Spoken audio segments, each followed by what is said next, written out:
श्री जगदीश प्रसाद गुप्ता छत्तीसगढ़ शासन में chief engineer के पद से रिटायर होने के बाद श्री द्वारिका महाराज स्मृति न्यास के तत्वाधान में श्री द्वारकाधीश एवं बागेश्वर महादेव मंदिर का वर्ष 2005 में अपने पुत्रों इंजीनियर कुंजन गुप्ता एवं इंजीनियर भुवन गुप्ता के सहयोग से अवंती विहार रायपुर छत्तीसगढ़ में निर्माण करवाया। श्रीमद् भागवत कथा, राम कथा, गीता तत्व, वेदांत आदि के तात्पर्य को व्यासपीठ से कहने के कारण संतों द्वारा इन्हें आचार्य श्री जगदीश भी कहा जाता है। अपना संपूर्ण जीवन परमात्मा की सेवा में दिया। उन्होंने परमात्मा भगवान श्री द्वारिकाधीश के दिव्य गुणों और कर्मों को लेकर अभी तक 15 ग्रंथ लिखे हैं, जिन ग्रंथों को भारतवर्ष के जगत गुरु और महापुरुष संतों के द्वारा आशीर्वाद प्राप्त हुआ है। उनके ग्रंथ मुंडक उपनिषद सरलतम बोध का उद्बोधन आप सुन रहे हैं। सप्तम विचार ब्रह्मज्ञानी की महिमा आप सुन रहे हैं। हरि ओम।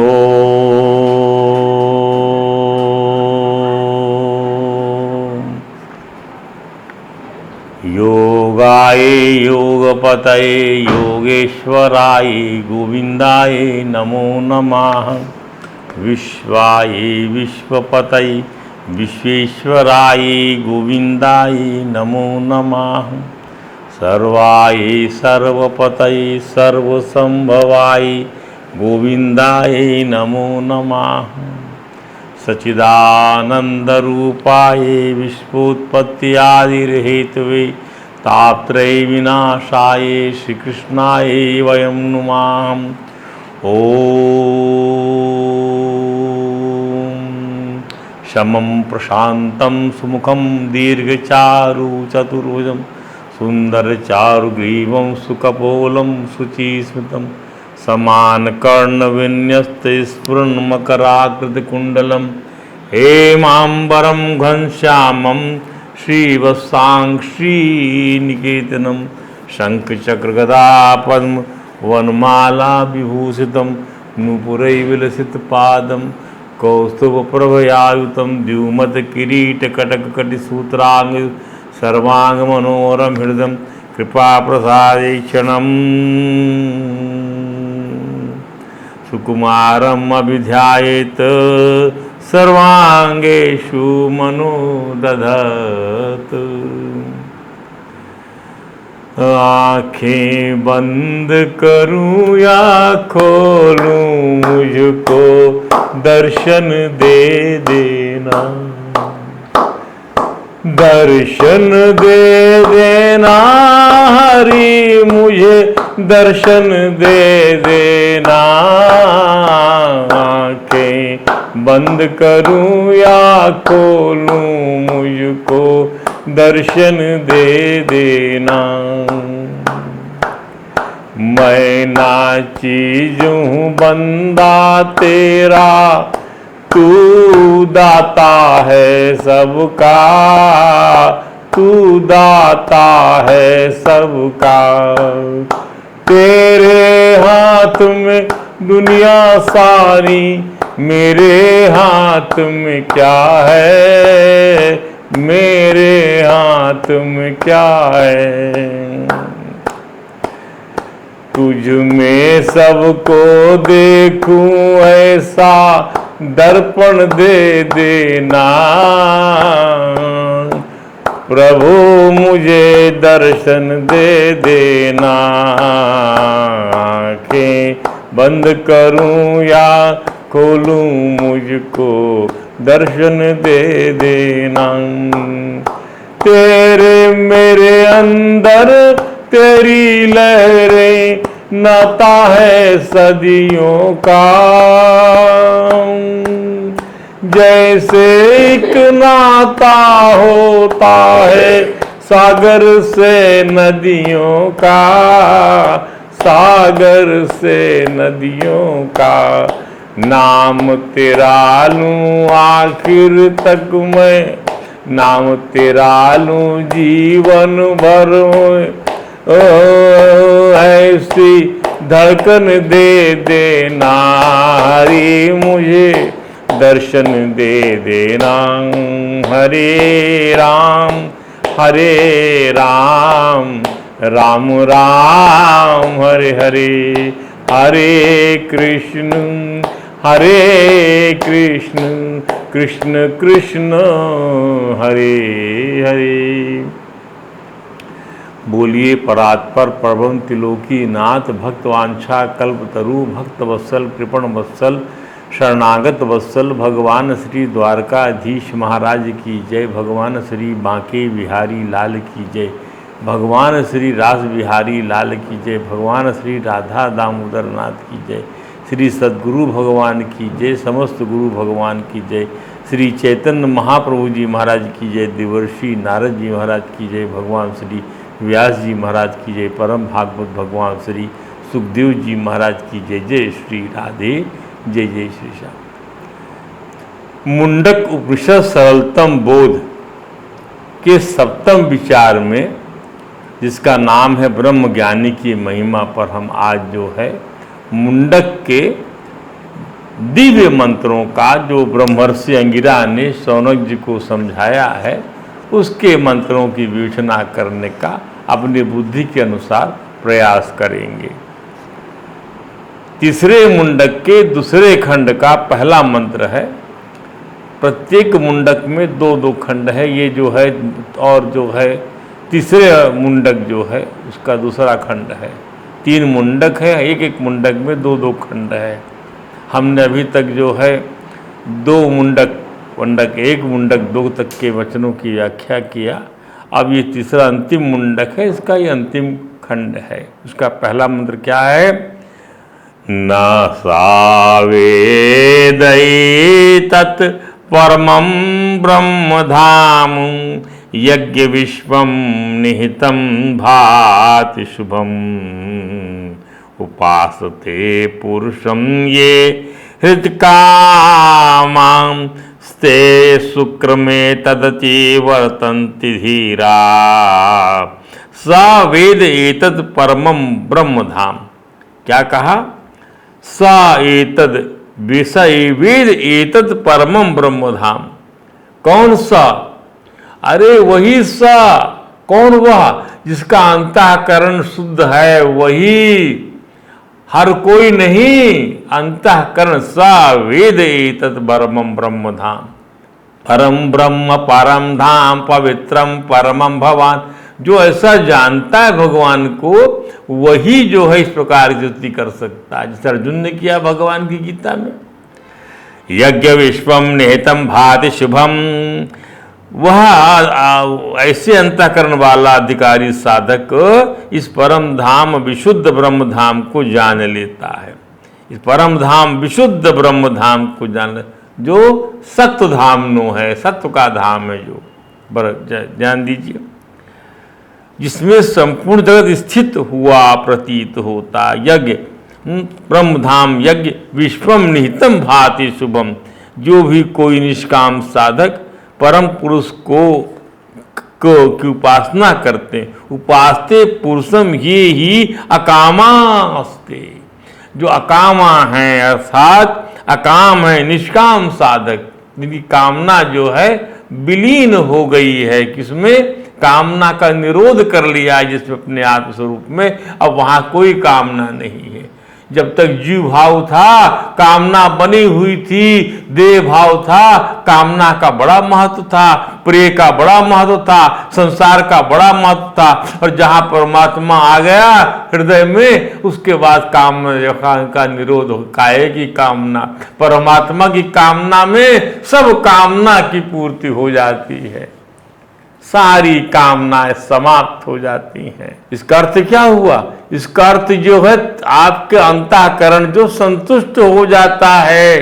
अंतःकरण संतुष्ट न होने की परिस्थितियों में ही ये सब शब्दावलियां प्रचलन में आती हैं। ध्यान दीजिए, आत्मनियो आत्मना तुष्टा। एक बात समझ में आने लग जाएगी आपको, ध्यान दीजिएगा। ते शुक्रम एतद अतिवर्तन्ति धीरा। अभी बुद्धिमान लोग इस रजो वीर्यमय शुक्रम, इस शरीर का अतिक्रमण कर देह भाव समाप्त हो जाता है, जीव भाव समाप्त हो जाता है, जीवन मुक्त हो जाते हैं। इसका ये अर्थ है। शरीर भाव का, इंद्रियों का, विषयों का, मन का, बुद्धि का, सबका निरोध हो जाता है, क्योंकि आत्मा में सब कुछ नहीं है। आत्मा की चेतना से ये सब चैतन्य है। ध्यान दीजिए। और आप समझते इनकी चेतना से आत्मा चैतन्य है। नहीं नहीं नहीं, आत्मा की चेतना से ही चैतन्य है। आत्मा जो है आपका, वह हमेशा झकझक झकझक कर रहा है, प्रत्यक्ष प्रकाशित हो रहा, निरंतर है। होता क्या है फिर, क्या चीज होता ये है कि प्रारब्ध का भोग जब आपका क्षीण हो जाता है, उस समय जो है लिंग शरीर इस शरीर को छोड़ देता है। तो मुक्ति के लिए प्रयास करना चाहिए। मुक्ति के लिए फिर एक बाना, फिर एक योनि में जाए, फिर दूसरी योनि में जाए। इसी को, इस कष्ट से बचने के लिए कल्याण और अभय का ये पद का दर्शन कराने की चेष्टा किया है संतों ने, ऋषियों ने। कौन है ब्रह्मज्ञानी? अब प्रश्न खड़ा होके आया कि ब्रह्मज्ञानी कौन है, परम पूज्य कौन है, जो इस सर्वाधिष्ठान अद्वितीय परम ब्रह्म को अपने आत्मा के रूप में जानता है कि मेरा आत्मा परम ब्रह्म है, परम ब्रह्म ही मेरा आत्मा है। ऐसा कौन है? वह ब्रह्मज्ञानी है। ब्रह्म ज्ञान की नित्यता पर पंचदशी में स्वामी विद्यारण्य जी कहते हैं क्या? ओम दिने दिने स्वप्ना, दिने दिने स्वाप्रस्तुत्योरधीते, विस्मृते अप्ययम परे दुर्नानधीतः स्यात् तत् विद्वान नश्यति। क्या बात है! दिने दिने स्वप्रस्तुता प्रत्युरधीते, जैसे जैसे दिने दिने नित्य अध्ययन किया हुआ शास्त्र का ज्ञान दिने दिने स्वप्रस्तुत्योरधीते विस्मृते अपि अयम। शास्त्र अध्ययन किया शास्त्र का ज्ञान स्वप्न और निद्रा में भूल जाने पर भी आप रोज अभ्यास करते, मैं भी अभ्यास करता हूँ, अध्ययन करता हूँ। शास्त्र का ज्ञान, जो ज्ञान होता है स्वप्न निद्रा में भूल जाते हैं। दूसरे दिन फिर अध्ययन, दूसरे दिन बिना अध्ययन किया वो नहीं हो जाता। दूसरे दिन बिना अध्ययन किए इसी प्रकार प्राप्त की विद्या भी नष्ट नहीं होती। तो दूसरे दिन भी जो है क्या उसको अपन पढ़, वो हृदय में अंकित हो गया तो बिना अध्ययन क्या हो गया ऐसा माना जाएगा? नहीं, वो बिना अध्ययन किए हुए नहीं हुआ, ऐसा नहीं है। इस प्रकार से प्राप्त की विद्या भी नष्ट नहीं होती है। कई बार ऐसा होता अभ्यास की आवश्यकता, फिर तत्काल वो जो है फिर जागृत, वो बिना अध्ययन तो नहीं हो सकता। अध्ययन से ही हृदय में अंकित था, नित्य अध्ययन करते थे। अब निद्रा शब्द में भूल गए, पर दूसरे दिन कभी और भी याद करने की कोशिश करेंगे तो क्या वो जो अध्ययन किया हुआ भूल जाता है? नहीं भूलता। वो इसी प्रकार से ब्रह्म की विद्या भी आप परे दुर्नाधीतः, परे जुर्ना अधीतः स्यात्, नान अधीतः स्यात्, स्यात् विद्या न नश्यति। वो पढ़ी हुई विद्या जो तद्वत विद्या न नश्यति। उसी प्रकार से जो है, उसी प्रकार से आप नहीं भी पढ़ेंगे, एक बार जब अध्ययन कर लिए, 2 बार कर लिए, दिन दिन अध्ययन करके आपके पास ज्ञान प्राप्त हुआ तो आप उसको भूले नहीं, अंकित हो जाता वो ज्ञान। हम तो रोज अनुभव करते हैं, कभी ये याद करते, कभी वो याद करते, कभी भूल भी जाते हैं। तो उस समय जो है वो अध्ययन जो है हमारे को, उसी प्रकार अध्ययन हमारा नष्ट नहीं होता, वैसे वो विद्या भी ब्रह्म की नष्ट नहीं होती। आनंद जन्मों से मैं महसूस कर रहा हूँ इस चीज को, मैंने इसको अनुभव किया खुद इस विद्या को। भगवान मेरे को पता नहीं कहाँ से ले आए इस विद्या के, में रचा पचा दिया। खुद मैं नहीं जानता था इस चीज को, लेकिन एक एक चीज समझाया उन्होंने, एक एक चीज समझाया मेरे गुरु के माध्यम से। मेरे गुरु ने सूत्र दिया, मेरा अपना अध्ययन, भगवान के चरणों की प्रीति उत्पन्न हुई, प्रीति ने सब कुछ सिखा दिया। प्रीति ने, जैसे विवाह जब हुआ तब जानता नहीं है आदमी क्या होता विवाह, और उसके बाद धीरे धीरे धीरे पति पत्नी दोनों, सुकुमार सुकुमारी सब जानने समझने लग जाते हैं। ये प्राकृतिक स्वाभाविक होता है। इसकी व्याख्या करते हुए स्वामी शंकरानंद कहते हैं, विद्यारण्य स्वामी के इन मंत्रों की पंचदशी की व्याख्या शंकरानंद ने किया। हम सभी का यह अनुभव है कि कल का पढ़ा हुआ आज भूल नहीं जाते, नहीं भूलते, याद रहता है। बहुत बार हमने इसको पढ़ा, बहुत बार पढ़ा, समझ के पढ़ने का, फिर बाद में नए नए किस्म से पढ़ा, समझा, अनुभव निकाला, ये किताब निकाली, वो किताब निकाली। वर्षों पहले पढ़ा हुआ ज्ञान भी आज हमें याद है। ध्यान दीजिए, यद्यपि स्वप्न और सुसुप्ति की अवस्था में वह स्मरण नहीं रहता, वो अवस्था है, अवस्था विशेष में सब इंद्रियां जब आपकी थक जाती हैं तब वो याद रहता नहीं। शाम होने के बाद आंखें बंद लगती हैं, आपका मन जो है वह उसका चांचल्य खत्म हो जाता है, बुद्धि की जो है उर्वरा खत्म हो जाती है, चित्त शांत हो जाता, विश्राम चाहता है। फिर से वो जो है आत्मा फिर से संसार का त्याग होने पर ही उसमें ऊर्जा आती है। ध्यान दीजिएगा। तो स्वप्न और सुसुप्ति में वह ज्ञान याद नहीं रहे, अथवा किसी कार्य में या बातचीत में लग जाने पर उसका ध्यान भले ही न रह जाए, परंतु हम पढ़े हुए ज्ञान को भूल नहीं जाते। इसी प्रकार तत्व ज्ञान की निष्ठा मूर्छा या प्राण त्याग के समय भले ही बुद्धि में न रहे, हम प्राण हमारा त्याग, जब समय आ गया, हम अनकॉन्शियस हो गए, हमारी मृत्यु का समय आ गया, हमें होश नहीं है, तो उस समय भले ही तत्व ज्ञान की निष्ठा हमारी बुद्धि में, किंतु उसका नाश नहीं होता, वह पूर्ववत अज्ञान में नहीं पड़ता। शरीर छोड़ने के बाद भी वह उसी ज्ञान में से रहता है। पंचदशी में विवेक प्रकरण में कहा है स्वामी जी, विद्यारण्य स्वामी ने, क्या? ओम प्रमाणोदपाजिता विद्या प्रमाणम प्रबलम बिना नश्यति न वेदांतात प्रबलम मानम ईष्यते तस्माद् वेदांत संसिद्धम साधतयुतम न बाध्यते अंत काले यप्यतो भूत विवेक निवृत्ति ईशिता। ज्ञान प्रमाण से उत्पन्न होता है, प्रमाणोत्पादिता, प्रमाण से, प्रमाणो उत्पादिता कहेंगे, प्रमाण उत्पन्न होता है। जो ज्ञान whatever you are learning through the proof, विद्या प्रमाणम प्रबलम बिना, तो अधिक प्रबल प्रमाण लाया जाए तो वह नष्ट हो जाता, उससे अधिक प्रबल विद्या प्रमाणम, प्राणुपादिता विद्या प्रमाणम प्रबलम बिना। क्या अर्थ हुआ?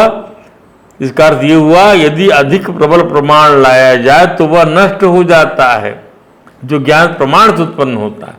आप अधिक प्रबल प्रमाण ले आइए तो आपका जो है जो पहले वाला प्रमाण क्षुद्र प्रमाण होगा, तो उस आपकी विद्या उस समय जो है वो नष्ट कर देगा, वह ज्ञान नष्ट हो जाएगा। उदाहरण से समझिए इसको आप, कोर्ट ऑफ लॉ में आपने प्रमाण दिया, तो क्या प्रमाण दिया? सुना हुआ प्रमाण दिया, तो देखे हुए प्रमाण से वो कट जाएगा, देखे हुए प्रमाण से कट जाएगा। सुना हुआ प्रमाण गौण है और देखा हुआ प्रमाण जो है प्रबल है। परंतु वेदांत के प्रमाण का क्या कहना, क्या उससे अधिक प्रमाण हो, प्रबल प्रमाण कोई हो सकता है जो ब्रह्म का ज्ञान कराए? वेदांत से बड़ा कोई प्रमाण नहीं है। क्यों? कि वह जो है किसी पुरुष का बनाया हुआ नहीं है, वो पुरुषोत्तम की श्वासें हैं, वह उसके एक एक पद में जो है ज्ञान भरा पड़ा है, प्रभु का ज्ञान। जो ब्रह्म का ज्ञान कराए उससे अधिक प्रबल प्रमाण, वेद से बढ़कर प्रबल प्रमाण कुछ भी नहीं है। वेदांत से अधिक ब्रह्म का प्रमाण है ही नहीं, क्योंकि वह पुरुष का बनाया हुआ नहीं है। पुरुष का बनाया हुआ तो कोई दूसरा पुरुष आता उसको बिगाड़ देता, लेकिन नहीं, वह नहीं बिगाड़ सकता, क्योंकि आप पौरुषेय ज्ञान है। ब्रह्मा को भगवान ने संसार जब बना दिया तो ज्ञान भी पिला दिया कि तुमको मोह नहीं होगा। ध्यान दीजिए, चतुश्लोकी भागवत में समझा दिया कि इसका ध्यान रखना, तुम क्या इसका ध्यान रखना, कभी तुमको मोह नहीं होगा जब तुम बनाओगे इस चीज को। फिर यथार्थ तो वह ज्ञान, क्योंकि वह ज्ञान ही श्रीमन नारायण पर ब्रह्म का स्वरूप, ज्ञान परमात्मा का स्वरूप है, इसीलिए। और यथार्थ ज्ञान प्रमाण से प्राप्त होता है। यथार्थ ज्ञान, प्रमाण दुर्बल और प्रबल दो प्रकार के हो सकते हैं। माने weak proof and stronger proof. दुर्बल प्रमाण से जो ज्ञान मिलता है वो प्रबल प्रमाण में बदल जाता है। वे वी फाइंड स्ट्रॉन्गर प्रूफ, जैसे फॉरेंसिक प्रूफ मिलेगा आपको, ध्यान दीजिए, तो आपको चेंज करना पड़ेगा अपना आइडिया। प्रत्यक्ष प्रमाण, अनुमान प्रमाण और शास्त्र प्रमाण प्रसिद्ध है। प्रत्यक्ष प्रमाण जो देखा गया, सुना गया, अनुमान प्रमाण प्रिज्यूम करना, अनुमान करना, प्रतिजन्य प्रमाण और शास्त्र प्रमाण प्रसिद्ध है। इंद्रियों की सीमा में उपलब्ध विषयों के ज्ञान के लिए प्रत्यक्ष ही प्रबल प्रमाण है। इंद्रियों की सीमा में यदि आपको विषयों का ज्ञान करना होगा तो प्रत्यक्ष देखेंगे इंद्रिय वही मानेंगी। दूरवर्ती विषयों का ज्ञान अनुमान से होगा, समीपवर्ती ज्ञान होगा इंद्रियों का, वो जो होगा प्रत्यक्ष देखने से होगा। दूरवर्ती विषयों का ज्ञान अनुमान से होगा, वहाँ वही अनुमान प्रमाण ही प्रबल है। परंतु लोकातीत वस्तु, इंद्रियातीत वस्तु प्रत्यक्ष और अनुमान प्रमाण द्वारा नहीं जानी जाती। जो इंद्रियातीत वस्तु है उसको आप क्या जानोगे? शास्त्र प्रमाण है, उसके लिए प्रबल प्रमाण है। वही वह प्रमाण है जिसके प्रति श्रद्धा और विवेक करने से साधक विशुद्ध अंतःकरण वाला बनकर आत्मा से परमात्मा का तादात्म्य अनुभव कर सकता है। वही जान पाता है कि सर्वाधिष्ठान अद्वितीय परम ब्रह्म उसका आत्मा है।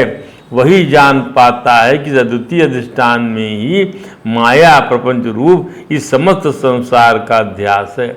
वह स्वयं ज्योति, स्वयं प्रकाश ऐसा है जो एक प्रत्यक्ष चैतन्य से अभिन्न परब्रह्म परमात्मा है। संत लोग एतत् माने प्रत्यक्ष चैतन्य से अभिन्न और परम माने माया विद्या आदि से परिवर्त करते हैं। ध्यान दीजिए, ब्रह्म को अद्वितीय, उसके धाम को सर्वाधिष्ठान शुभ निर्मल ज्योति स्वरूप कहा गया, जिसमें यह संपूर्ण विश्व कल्पित है। ऐसा वह विशुद्ध अंतःकरण वाला अकाम हुआ अधिकारी साधक जान लेता है कि वह वही ब्रह्म है। तब वह देव भाव जीव भाव को छोड़ चुका होता है और वही हो जाता है। ध्यान दीजिए, वेदांत उपनिषद, वेदांत जो है उपनिषद को कहते हैं, उसमें आत्मा ब्रह्म की एकता प्रतिपादित की गई है। उसका तद्रूप अनुभव करने का विधान भी बताया गया है। उस विधि से प्राप्त ज्ञान प्रत्यक्ष या अनुमान प्रमाण से नष्ट नहीं हो सकता। उस विधान से प्राप्त ज्ञान को प्रत्यक्ष प्रमाण से, अनुमान प्रमाण से आप नष्ट नहीं कर सकते। सोने जागने से, युवा आदि अवस्थाएं बदलने से या शरीर आदि बदलने से वह ज्ञान नष्ट नहीं होता। इसलिए वेदांत प्रमाण से भली भांति सिद्ध सदवस्तु का द्वैत ज्ञान अंतकाल में भी बाधित नहीं होता। ज्ञानी पुरुष को पंच महाभूत विवेक से प्राप्त निवृत्ति मुक्ति सदा स्थिर रहती है। ध्यान दीजिए कि पंच महाभूत का विवेक उपनिषदों के वेदांत प्रमाण से प्रतिपादित है। सभी उपनिषदों में यह दिखाया गया है कि ब्रह्म सत्य है और पंच महाभूतों से निर्मित जगत मायामय और मिथ्या है। ये कई बार हम समझा चुके हैं आपको और आप भी जानते हैं। इसलिए ब्रह्म एक अद्वितीय वस्तु है, वही सब जीवों का वास्तविक स्वरूप है। यह ज्ञान सब प्रकार से दृढ़ता पूर्वक सिद्ध है। अन्य किसी प्रमाण से ना अभी तक इसका बाध हुआ है और ना हो ही सकता है। इसलिए जिस व्यक्ति को यह ज्ञान प्राप्त हुआ है वह भ्रम में पड़ेगा, न उसे वह भ्रम में पड़ेगा, न उसे संसार बंधन का वह भ्रम में नहीं पड़ेगा, न ही उसे संसार बंधन का दुख भोगना पड़ेगा। वह सदा मुक्ति के आनंद मग्न रहेगा, उसमें कोई संशय नहीं। ऐसे साधक धीरा एतत् अतिवर्तन्ति, जो मंत्र में कहा गया ना, धीरा एतत् अतिवर्तन्ति, माने संसार के मिथ्यत्व को समझकर शरीर भाव और जीव भाव को त्याग कर जीवन मुक्ति का अनुभव करते हैं। दूसरी ओर जो अपनी कामनाओं से बद्ध है उसके लिए महर्षि अंगिरा अगली श्रुति कहते हैं क्या, अब कामनाओं से बद्ध जो है धीर नहीं है, अधीर है, विवेकी नहीं, अविवेकी नहीं है, अविवेकी है। अब जो श्रेय को नहीं प्रेय को महत्व दे रहा है। ध्यान दीजिएगा क्या बोलते हैं, हम क्या बोलते ब्रह्मर्षि अंगिरा शौनक जी को, सुनिए महाराज। कामान यह काम्यते मन्यमानः सा कामभिर्जायते तत्र तत्र।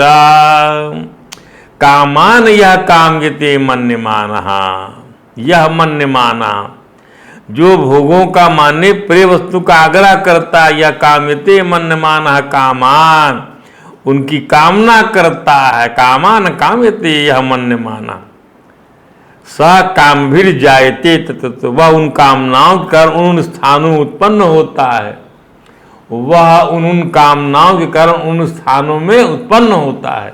ध्यान दीजिएगा, भगवान कृपणता नहीं करते, वो कामनाओं के भोगने की पूरी व्यवस्था करते। अब सवाल ये है कि मनुष्य के स्तर की कामना भोगना है, या नाग के स्तर की कामना भोगना है, कि सुअर के स्तर की कामना भोगना है, इसको समझिए आप।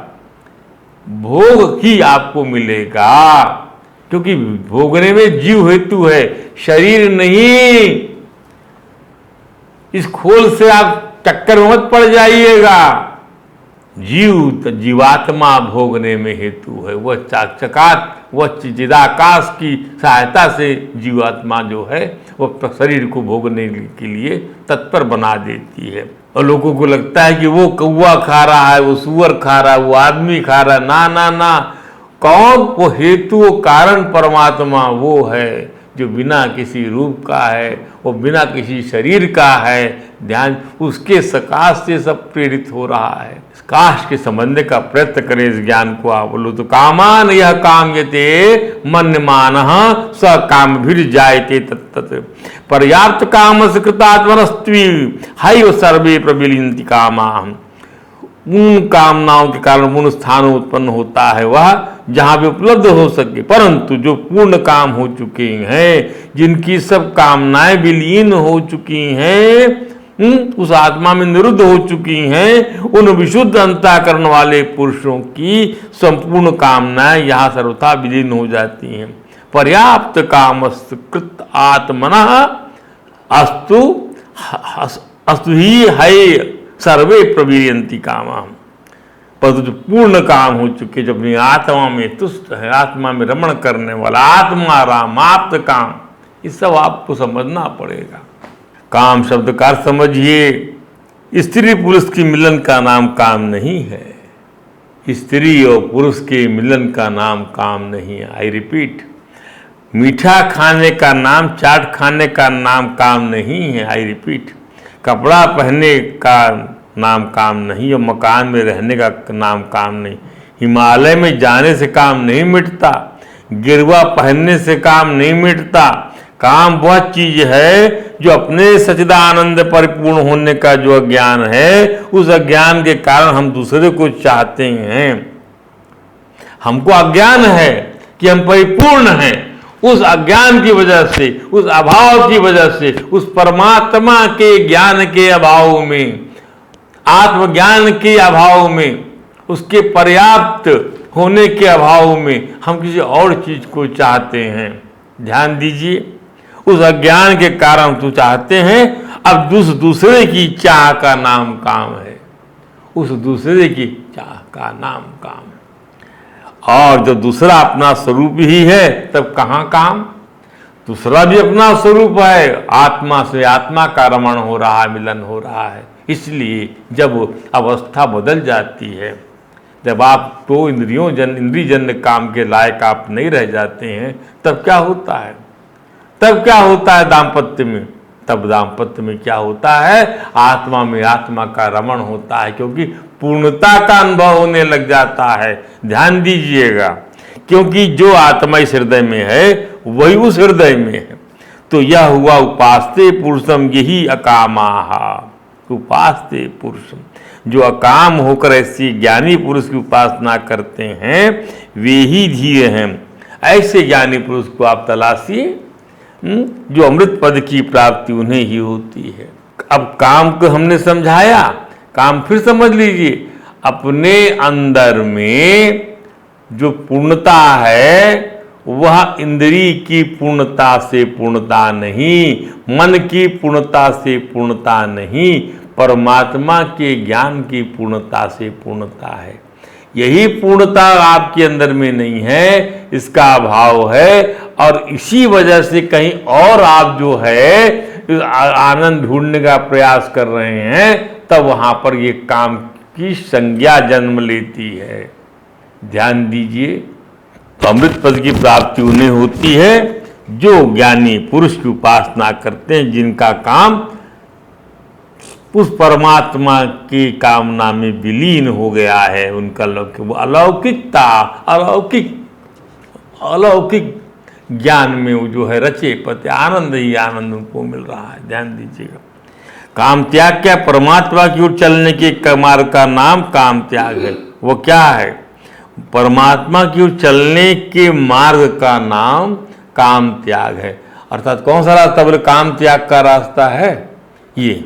अच्छा, हाँ, मन कहाँ जा रहा? परमात्मा की तरफ जा रहा है। काम त्याग दिया तो काम लौकिक टर्मोलॉजी के अंतर्गत ये बात आएगी। अभाव जन्य है यह काम।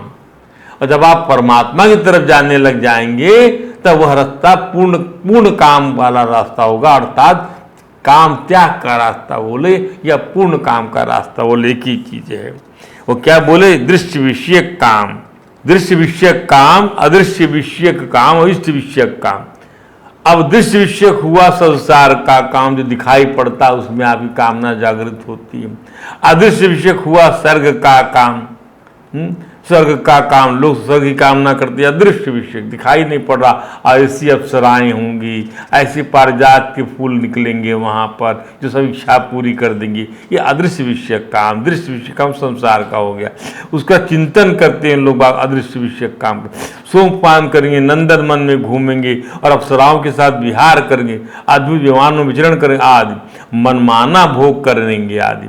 कल वृक्ष से जो मांगे मिल जाएगा। तो कामान या काम्यते मन माना, तो जो भोगों का चिंतन करते हुए बस यही चाहता है कि हमको यह मिले वह मिले, वो अपने कामना के अनुसार जहाँ सुविधा ज़्यादा मिलती है वहाँ चला जाएगा। पुनर्जन्म होने पर वो कामी जानवर होगा, बकरा होगा, बैल होगा, परंतु सिंह नहीं होगा। क्रोधी होगा तो भेड़िया होगा, बाघ होगा, शेर होगा, सांप होगा और मांस खाने इच्छा होगी तो गीध होगा। तो स काम भी जाके तत्व वह कामना की पूर्ति के लिए जीने वाला और मरने वाला, माने उसी भाव के अनुरूप पुनः शरीरधारी होकर संसार में वापस लौटता है। इसी बात को भगवान श्री कृष्ण ने गीता में कुछ प्रकार से कहा, क्या?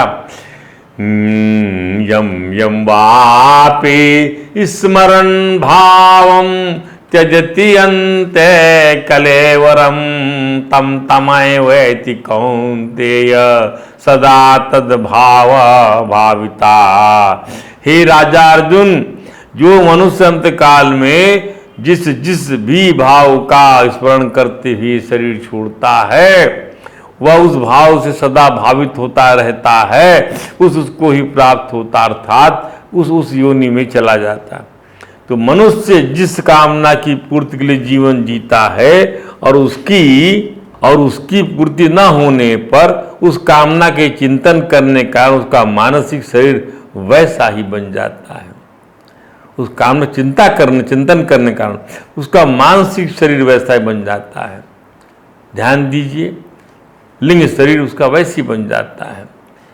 इस संस्कार पड़ते हैं जैसे मन के अंदर में, कारण कि अंतकाल के कामनाधारी चिंतन को बदलने के लिए यहाँ कोई मौका नहीं है, शक्ति नहीं है। जैसे आप भागेंगे डर के मारे हवा की तेज झोंके बचने के लिए और अगल बगल तो कुछ जो कुआं सामने आएगा वहाँ ही आप गिर जाएंगे, कोई बचने का रास्ता नहीं है। अंतकाल में कोई रास्ता नहीं है, कोई मौका नहीं, कोई शक्ति नहीं और बदलने की स्वतंत्रता भी नहीं है कि आप चेंज कर लें। मौत सामने खड़ी हुई है। और फिर जिस किसी के साथ कर्मों का चिंतन भाव भी संबंध रहता है, वायु जल खाद्य पदार्थ आदि के द्वारा वही पुरुष जाति में प्रविष्टि होता है, फिर पुरुष जाति से स्त्री जाति में जाकर समय पर जन्म लेता है। ध्यान दीजिए कि अंतकाल के चिंतन का नियम सजीव प्राणी के लिए ही है, निर्जीव पदार्थ के लिए नहीं। हाँ, यदि मकान का चिंतन हुआ तो वह उस मकान में चूहा छिपकली बन जाएगा और धान का चिंतन होने से वह सांप बन जाएगा।